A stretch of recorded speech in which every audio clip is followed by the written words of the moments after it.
ব্রজধামে একদিন ভোরবেলা কৃষ্ণ বাঁশি বাজিয়ে ঘুম ভাঙালেন পুরো গোকুলের। গায়ে হলুদ পিত বসন, কপালে চন্দন টিপ আর হাতে বাঁশি।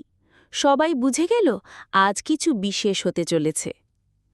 রাধা তখন তার সখীদের সঙ্গে ফুল বাগানে ছিলেন। বাগান ভরে উঠেছে রং বেরঙের ফুলে, গোলাপ, বেল, জুঁই আর কনক চাপা। কৃষ্ণ চুপি চুপি সেই বাগানে হাজির হলেন। রাধা বললেন, কৃষ্ণ, আজ আবার কি দুষ্টুমি ভাবছ? কৃষ্ণ হাসলেন, রাধে, আমি তো শুধু ফুল নিতে এসেছি। তোমার হাতে বানানো মালা না পরলে তো আজকের দিন শুরুই হবে না। রাধা মুচকি হেসে বললেন, তবে শর্ত আছে, আগে তোমায় খেলতে হবে আমাদের সঙ্গে ফুল ছোড়াছুড়ি। শুরু হলো মজার খেলা। কৃষ্ণ, রাধা আর সখীরা ফুল নিয়ে দুষ্টুমিষ্টি খেলায় মেতে উঠল। পুষ্পের গন্ধ, হাসির শব্দ আর বাঁশির সুরে ভরে উঠল ব্রজের আকাশ। একসময় রাধা একদম চুপ করে গেলেন।